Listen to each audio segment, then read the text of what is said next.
I discovered my dad isn't my biological father after my sister's medical emergency. My entire identity was built on a lie. I always thought I knew my family. Every holiday gathering, every inside joke, every shared mannerism, it all felt like pieces of the same puzzle. Until last month, when that puzzle was violently scattered across the floor.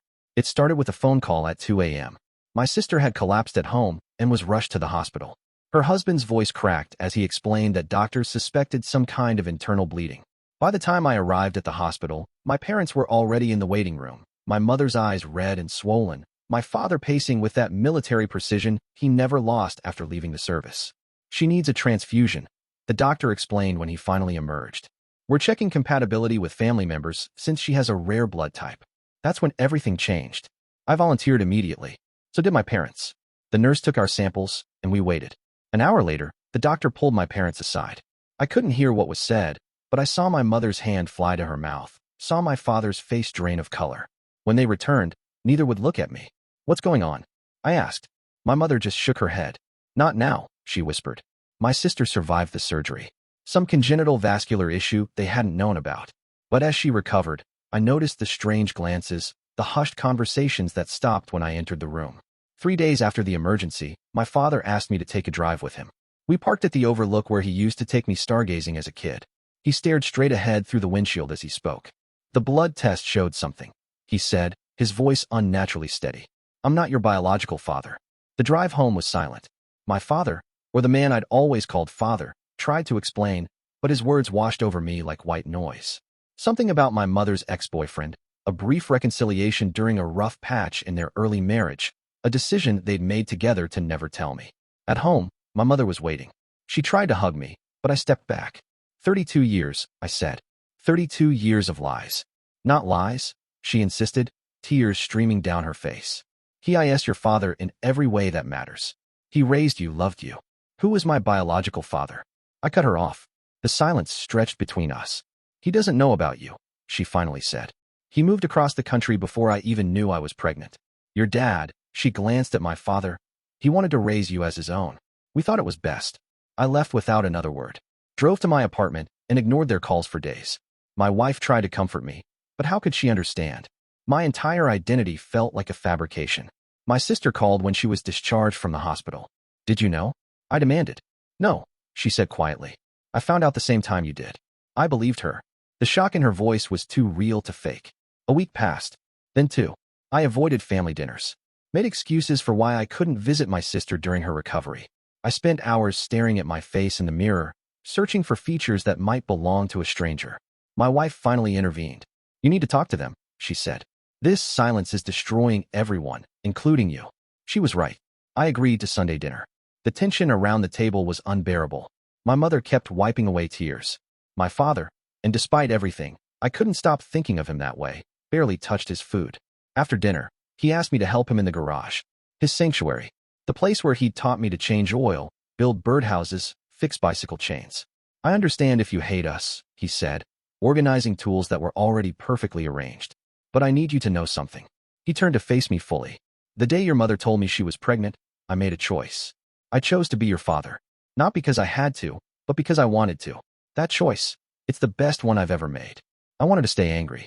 But seeing him there, this proud man with tears in his eyes, I remembered 1,000 moments. Him teaching me to throw a baseball, staying up all night when I had pneumonia as a kid, the way he beamed at my college graduation.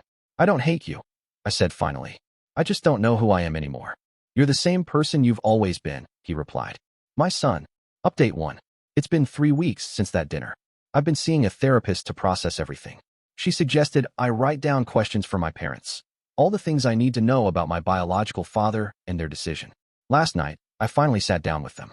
My sister came too, still moving carefully from her surgery, but insistent on being there. I had my list of questions ready.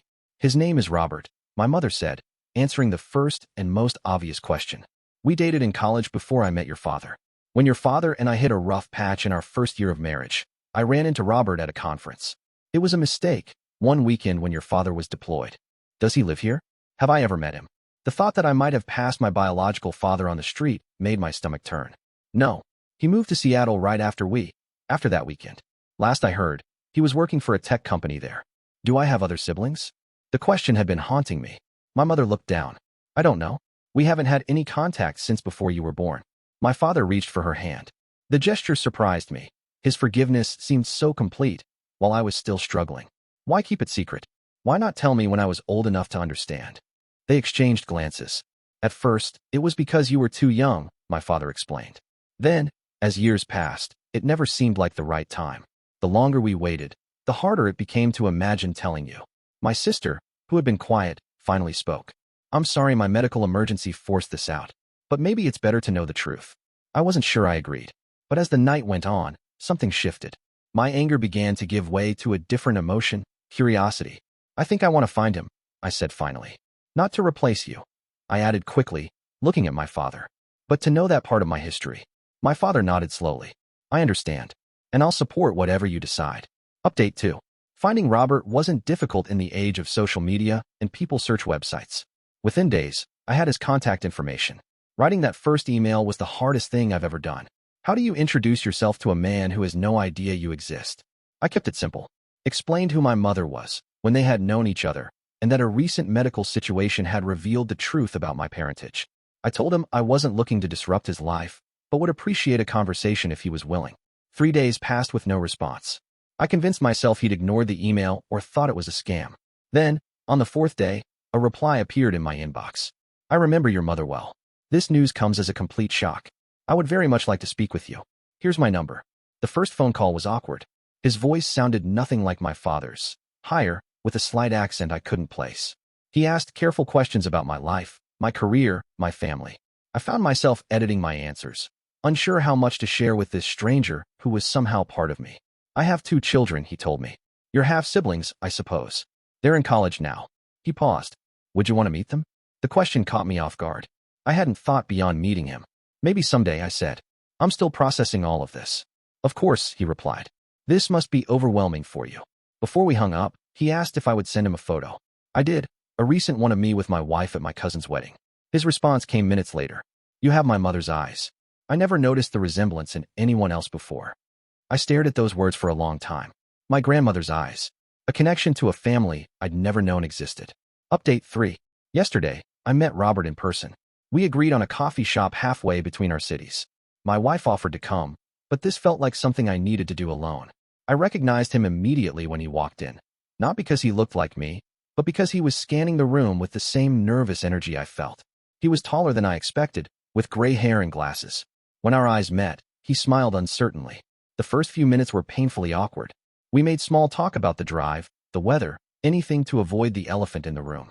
Finally, he pulled out his phone. I brought some family photos, he said. I thought you might want to see them. He showed me pictures of his parents, my biological grandparents, both deceased now. His children, a son and daughter in their early 20s. As he swiped through the images, I searched for resemblances, connections, some visual confirmation of our shared DNA. Your son has the same cowlick I've fought my whole life, I observed, pointing to a photo. Robert laughed. Family curse. My father had it too. We talked for nearly 3 hours.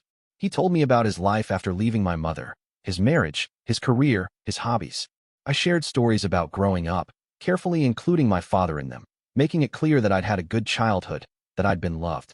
He sounds like a remarkable man, Robert said when I described my father teaching me to drive in an empty parking lot, patiently talking me through my teenage nerves.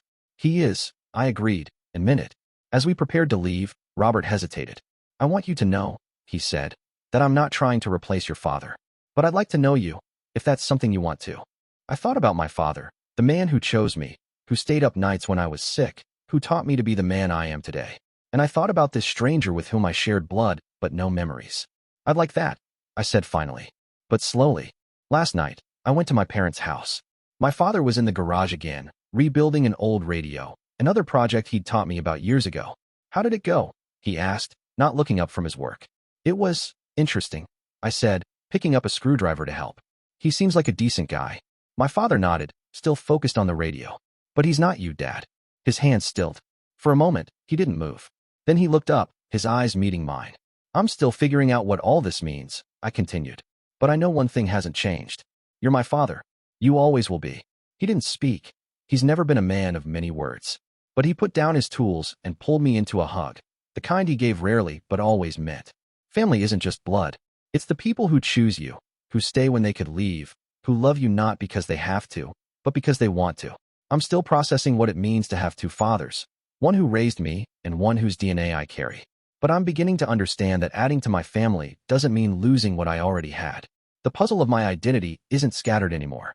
It's just bigger than I thought, with more pieces to fit together.